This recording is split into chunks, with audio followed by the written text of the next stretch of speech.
여러분 안녕하세요. 네, 반갑습니다. 이제 벌써 저는 오늘 졸업반이네요. 우리 지난 한 달 여러분하고 같이 예배드릴 수 있어서 매우 기쁘고 감사했었습니다. 그 노아 때 하나님이 홍수를 내리셨죠. 그리고 노아의 후손들이 바벨탑을 쌓았습니다. 하나님 앞에 혼났으면 이제는 하나님께 순종하고 잘 살아야지 하는 생각을 해야 되는데, 하나님이 다시 홍수를 내리시면 탑을 쌓고 피하여 하나님과 싸워 이기자 하는 마음으로 바벨탑을 쌓았습니다. 그 바벨탑을 쌓았을 때 하나님이 벌을 주셨어요. 그런데 그 벌이 참 신기해요. 하나님 벌을 내리실 때 무슨 유황불을 내리신 것도 아니고 다시 홍수로 멸하지는 않겠다 약속하셨으니까 홍수로 멸하시지도 않으셨고, 말을 혼잡하게 하셨습니다. 언어를 혼잡하게 하셨어요. 갑자기 말이 안 통하는 거예요. 그러니까 같이 살 수가 없어서 온 지면으로 흩어졌습니다. 저는 말을 굉장히 중요하게 생각을 해요. 이거 그렇게 조금 울리네.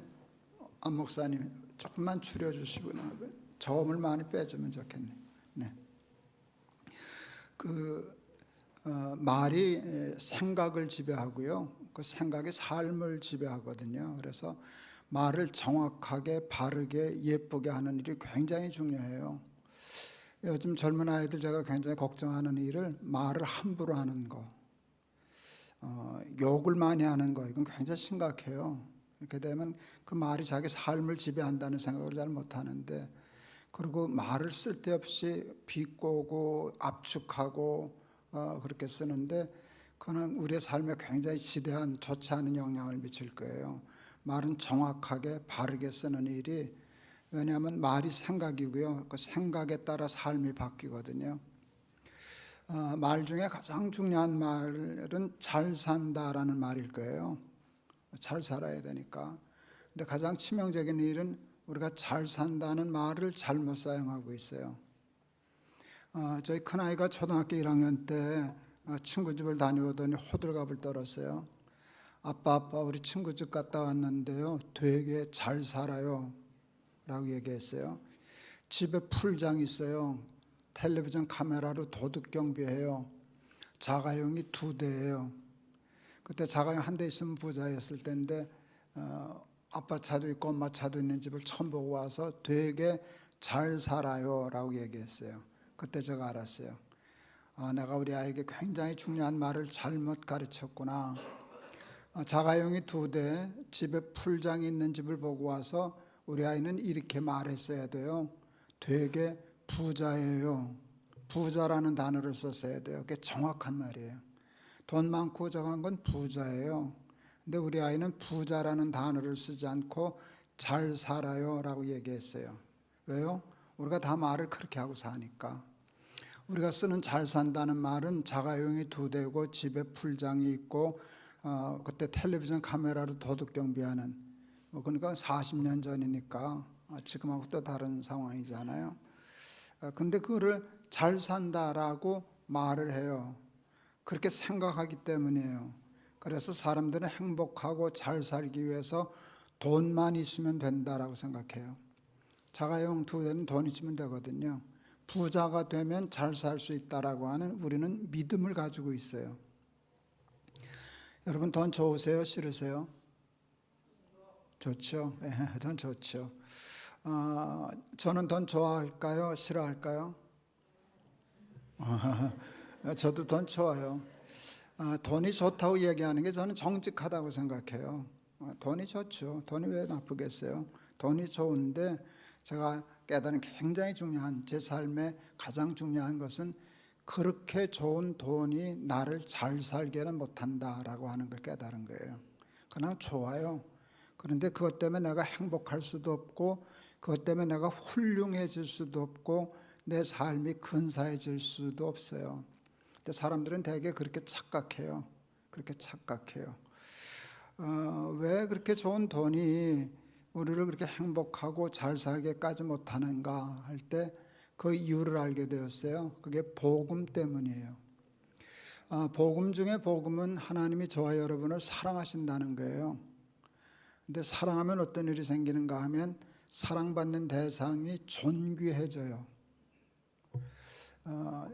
얼만큼 존귀해지는가 하면 천하보다 크고 귀해져요. 2005년이죠. 2005년 1월 달에 제가 독일에 집회가 있어서 공항에 나갔는데 그때 공군 장교하던 큰아들이 전화를 했어요. 아버지 축하드립니다. 왜 뭐 좋은 일 있냐? 예, 올해 할아버지가 되시겠습니다. 제가 문효동네 외아들로 컸잖아요. 저는 지나가는 개 고양이도 그냥 보고 못 지나가는 사람이거든요. 너무 이뻐서. 근데 애들 뭐 정신없죠. 근데 우리 손주가 생겼다 그러니까 그냥 공중부양이 되더라고요. 발이 정말 땅에 안 붙더라고요. 집회를 다녀왔더니 우리 아들 며느리가 그 산부인과에서 초음파 사진 찍은 거 들고 보여주러 계룡대에서 올라왔어요. 보니까 뭐 벌거지처럼 꼬부라진 거 많은 거 하나 있더라고요. 그게 2.8cm였어요.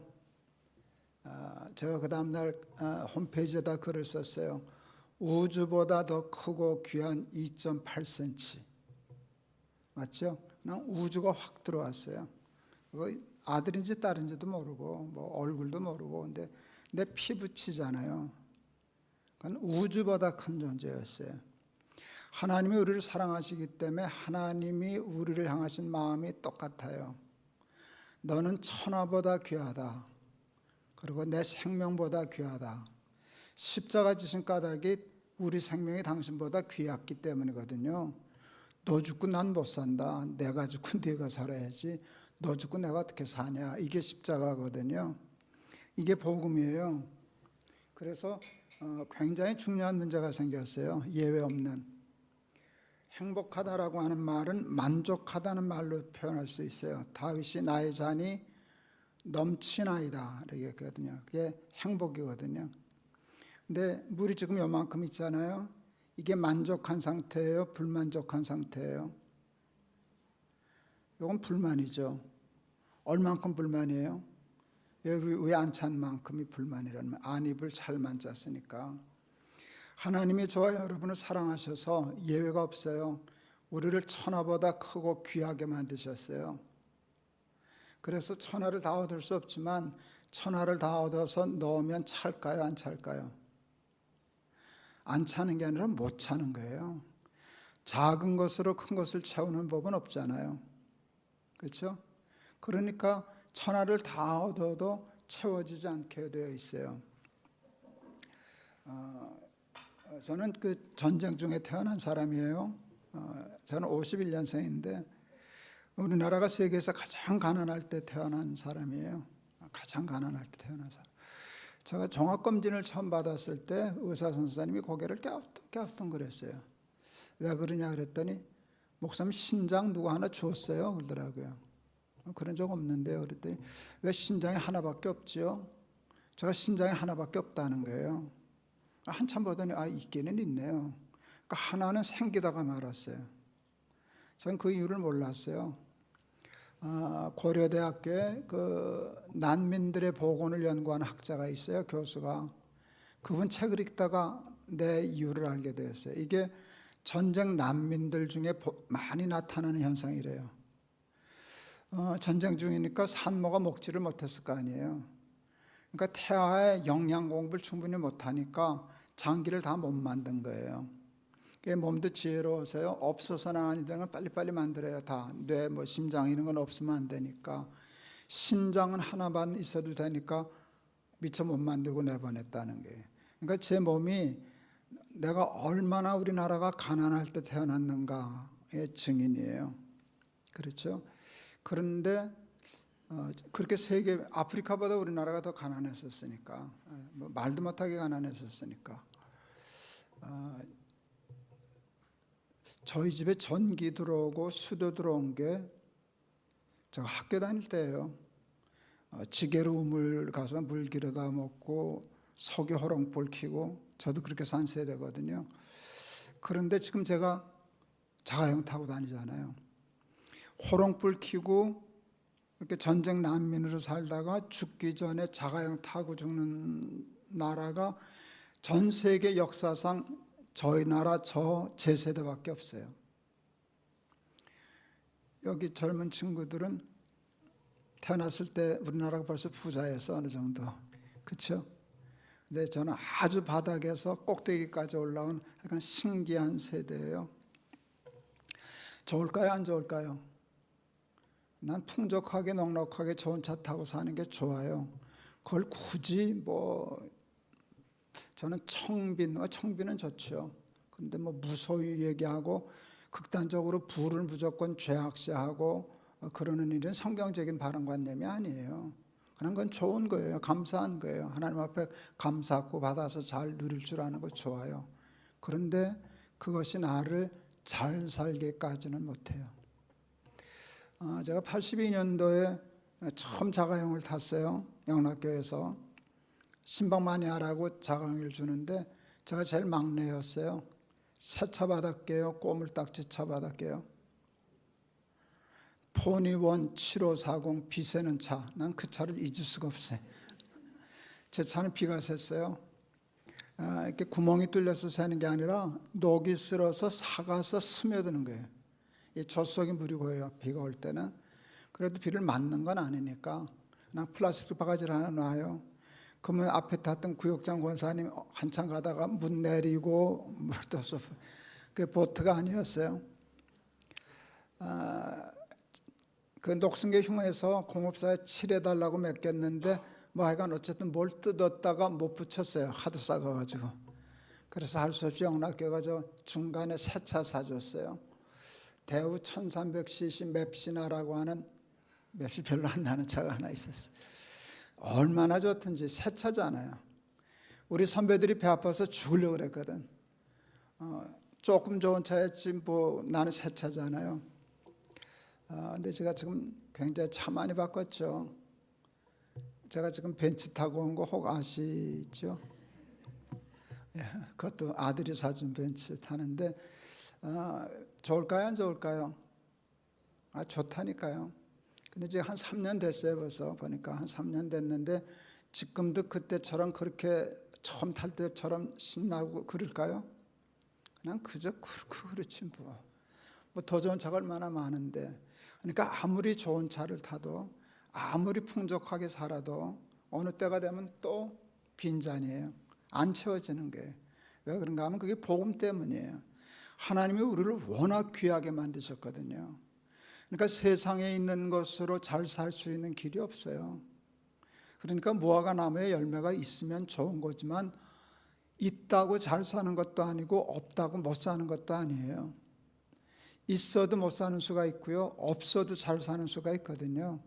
그러니까 잘 살고 못 사는 것은 소유에 달려있는 게 아니라 믿음과 우리의 존재에 달려있는 거예요. 에릭 프롬이라고 하는 사람이 소유냐 삶이냐라는 책을 썼어요. 소유냐 삶이냐 하는 책을 썼어요. 거기서 인간을 두 유형으로 나누어요. having mode, being mode. 소유형의 인간과 존재형의 인간으로 나누어요. 소유형의 인간은 뭔가 하면 삶의 의미와 목적과 가치를 to have, 소유에 두고 사는 사람이에요. 우리 보통 다 거기 들어갔죠. 그러니까 부자를 잘 사는 사람이라고 말하고 생각하고 믿고 사는 사람들, 그게 소유형이에요. 그러니까 소유만 많으면 잘 산다라고 하는 믿음을 갖고 사는 사람들이 소유형이에요. 존재형은 삶의 의미와 목적과 가치를 소유에 두지 않고 존재에 두고 사는 사람이에요. 인간답게 to be를 하는 것이 잘 사는 것이라고 사는 것이에요.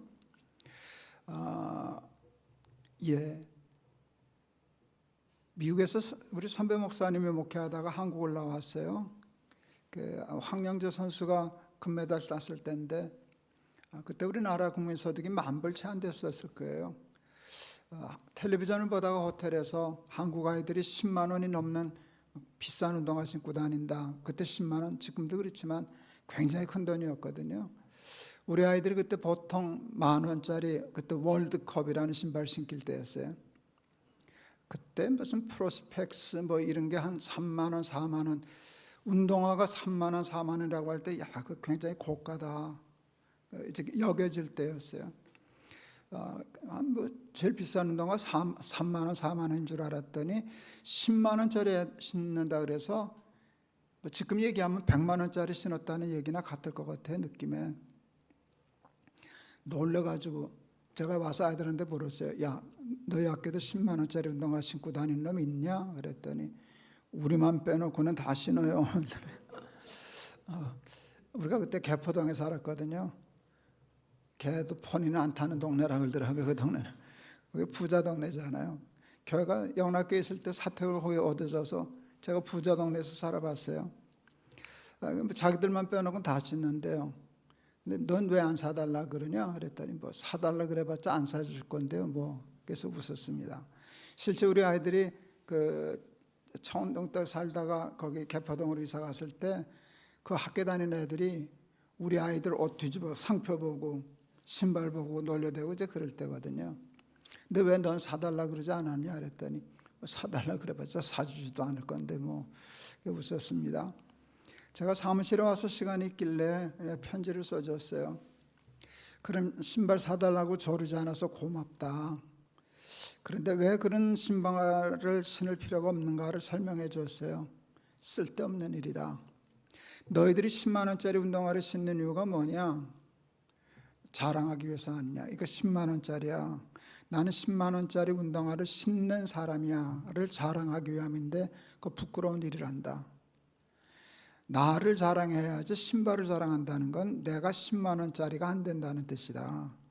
내가 10만 원이 넘으면 나를 자랑하지 신발을 자랑하겠냐. 그러면서 제가 아이들한테 얘기했어요. 너희들은 이 다음에 신발 자랑하면서 사는 사람이 되지 말고 너희의 사람 됨을 자랑하며 사는 사람이 되거라. 5학년, 3학년, 1학년 알아들었을까요? 그게 아이들이 다 알아들었어요. 그게 에릭 프롬이 얘기한 소유냐 삶이냐 하는 책을 5학년, 3학년, 1학년 내 아이에게 한 권을 다 풀어준 글이었거든요.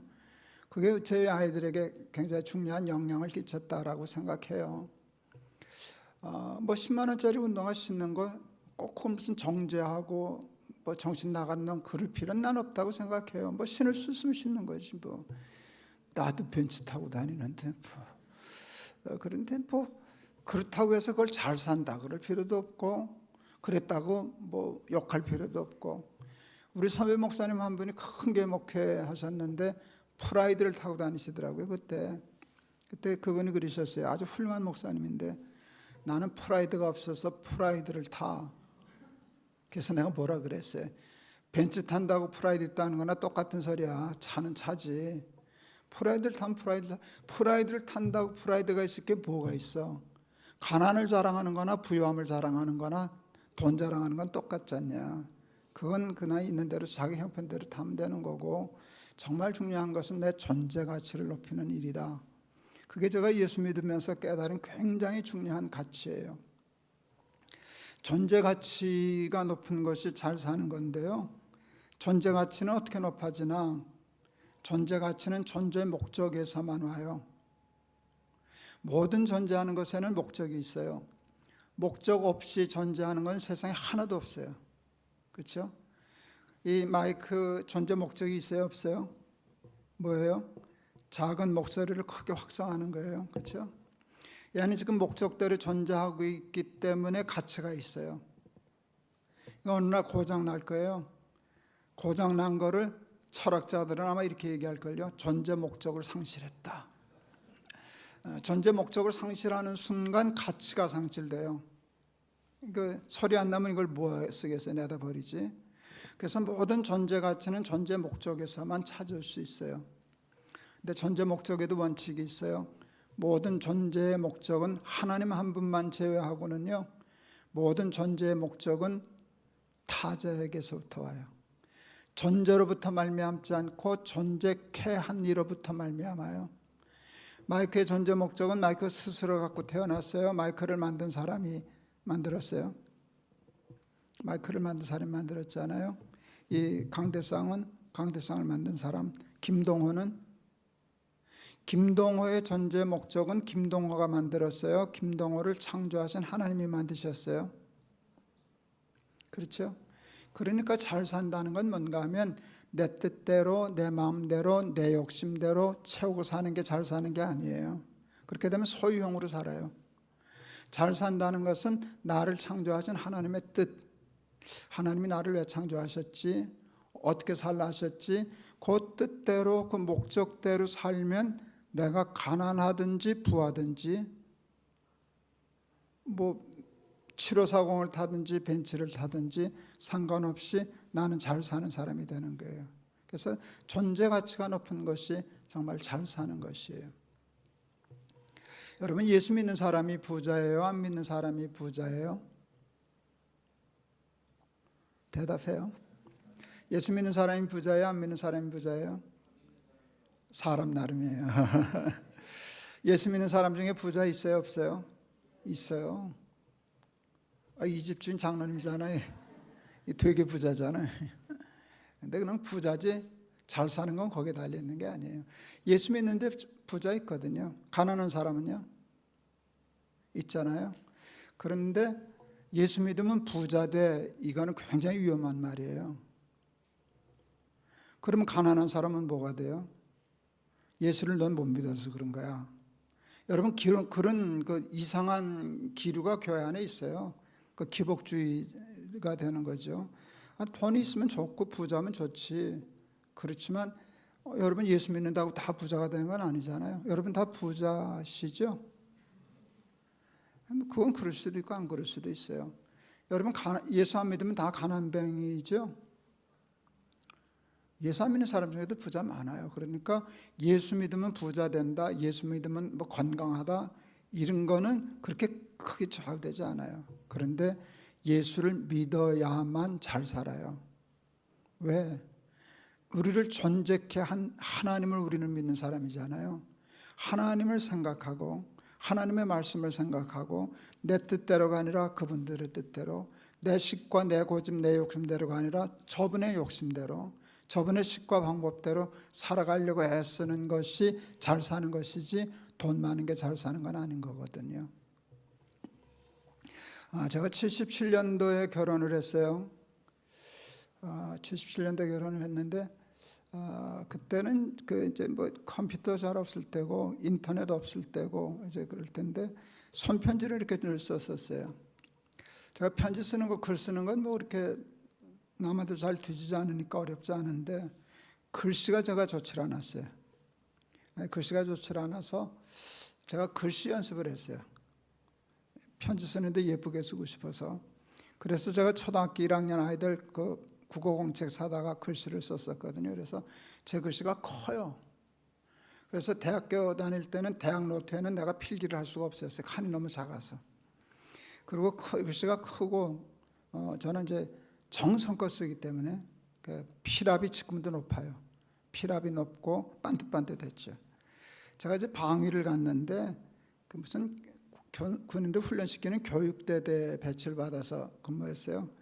글씨 잘 쓴다고 교육할 때 그때는 궤도라는 거 썼잖아요.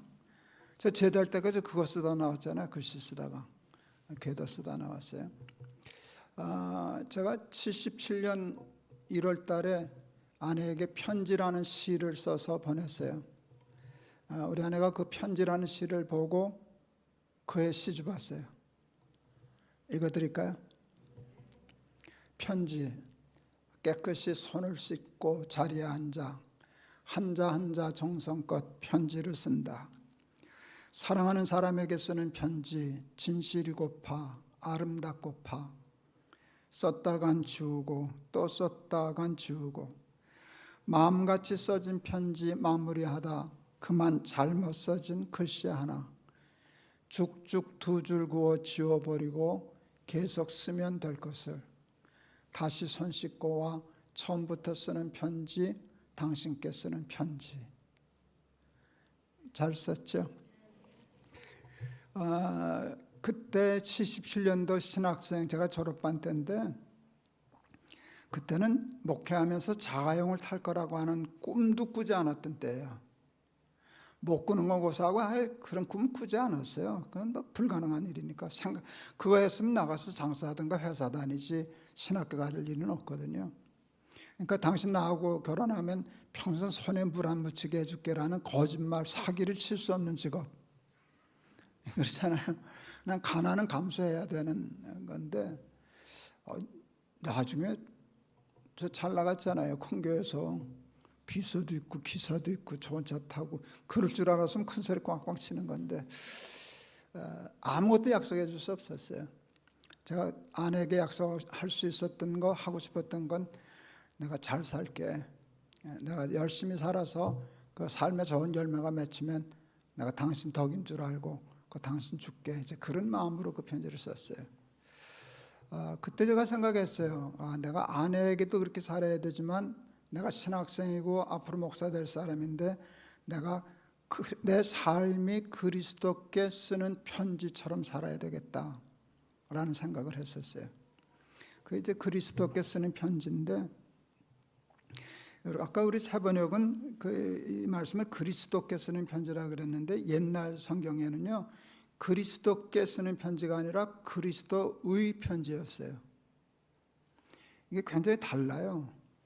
여러분, 그리스도께 쓰는 편지도 좋은 거죠. 근데 그리스도의 편지는 그거하고 비교가 안 되게 더 좋은 거예요. 그래서 저는 지금 세번역이 저는 마땅치가 않아요. 그리스도께 쓰는 편지라고 번역하면 안 되고 그리스도의 편지라고 해야 맞아요. 뭐가 다른가? 그리스도께 쓰는 편지는 내가 그리스도께 쓰는 거예요. 근데 그 내용이 뭐예요? 내 삶이에요. 말로 쓰는 게 아니에요. 글로 쓰는 게 아니라 내 삶이 그리스도께 쓰는 편지가 되는 거 굉장히 중요한 거죠. 그리스도의 편지는요 내가 쓰는 게 아니에요. 그리스도의 편지는 누가 쓰는 편지예요? 그리스도가 쓰는 편지예요. 누구에게? 그건 모르겠어요. 누구인가가 쓰시는데 내용이 뭐예요? 내 얘기를 하시는 거예요. 내가 편지를 쓰면서 내 얘기를 하는 게 아니라 예수님이 어떤 사람에게 편지 쓰는데 너 김동호 아냐? 김 목사 너 들어봤어? 제 얘기를 쓰신다는 거예요. 그러니까 여러분, 그리스도의 편지가 훨씬 더 윗단계의 것이죠. 제가 알게 되었어요. 내가 그리스도께 쓰는 편지로서 삶을 열심히 살다 보면 어느 날 드디어 마침내 나는 그리스도의 편지도 되겠구나. 여러분, 그게 잘 사는 거 아니겠어요? 저 평생 설교하고 산 사람이거든요. 지금도 설교하고 살잖아요. 그런데 나중에 그냥 가만히 있어도 사람들이 저를 통해서 하나님을 보고 하나님의 음성을 듣고 하나님의 말씀을 깨닫고 동의하고 이렇게 되는 삶, 이게 정말 잘 사는 삶이거든요. 사람들이 이제 교회를 다니다가 이제 교인들과의 인간관계가 틀어져서 상처받고 교회를 안 나오는 사람들이 있을 수 있어요. 근데 내게 가서 신방 가서 권면해서 하는 말이 있어요. 야, 하나님 보고 믿지 사람 보고 믿냐? 그래요. 근데 그 말 틀린 거 아세요? 쥐도 못 봤으면서 자기도 못 봤으면서 이제 처음 예수 믿는 사람 보고 하나님 보고 하나님을 믿으라. 하나님 보이면 다 믿지. 하나님이 안 보이니까 못 믿는 거잖아요. 그런데 사실은 여러분, 예수를 믿게 되는 일이, 믿지 않는 사람이 믿게 되는 일이 하나님 보고 믿는 사람들 덜어 있어요. 신기하게 아주 드물게 있는데 대부분은 사람 보고 믿어요. 우리가 증인이거든요. 우리가 하나님의 말씀대로 이렇게 존재 가치를 넘보면서 잘 살면 그 하나님의 말씀, 믿음은 바라는 것들의 뭐예요? 실상이요 보지 못하는 것들의 증거라 그랬잖아요. 믿음은 보이는 게 아니에요. 근데 실상은 보이는 것으로 나타나는 거예요. 열매가 맺히는 거예요. 그런 것들이 이렇게 내 삶의 증거로 실상으로 나타나면 사람들이 그것을 보고 하나님을 보는 거예요. 그렇죠? 그렇게 돼야 내가 진짜 목사가 되는 거 아니에요? 그래서 내 삶이, 내가 살아왔던 것이 자녀에게, 이웃에게, 또 교인들에게 영향력을 끼칠 수 있게 됐을 때 그게 진짜로 잘 사는 삶이다, 이렇게 얘기할 수 있는데, 여러분, 우리 돌베개 교인들 거기까지 예수 믿을 수 있는 사람들 되기를 바랍니다. 갈라디아서에 보면 바울이 이런 얘기를 해요. 이후로는 누구든지 나를 괴롭게 하지 말아라. 내가 내 몸에 그리스도 예수의 흔적을 지녔노라. 그걸 스티그마라고 그래요. 헬라어로 스티그마. 그게 흔적이라는 거예요. 자기 몸에는 흔적이 있다는 거예요. 그리스도 예수의 흔적이 있다고. 제가 영락교에서 이제 고등부를 지도할 때인데 제가 어느 날 그 스티그마라고 하는 제목으로 설교를 했었어요. 그냥 예수 적당히 믿지 말고 제대로 믿어서 믿음의 실상과 증거가 몸에 나타나서 그게 스티그마로 나타나서 많은 사람들이 그걸 보고 하나님을 믿을 수 있는 이제 그런 삶을 살자라는 설교를 했었어요. 역시 여러분 혹시 바보의사 안수연 들어보셨어요? 책도 있어요. 한번 여러분 그건 꼭 보셔야 할 책이에요. 고려대 이제 의사하던 친구인데 그때 그 영락계 학생이었어요. 그 아이가 학생이었는데 이 친구가 고등학교 졸업하고 첫 해는 대학에 실패했어요. 고등학교 애들 다 이제 설교하고 끝내 보냈는데 1월 달인가 이렇게 설교하다 보니까 애들이 2층에서 제 설교만 끝나면 한 50명씩 내려가요. 그래서 저 자식들은 분반 공부 안 하고 그냥 도망간다 싶어가지고 오늘 선생님을 올려보냈어요. 저 자식들 분반 공부 안 하고 내 뺀다고 좀 가서 보라고. 갔더니 걔가 재수생들이었어요.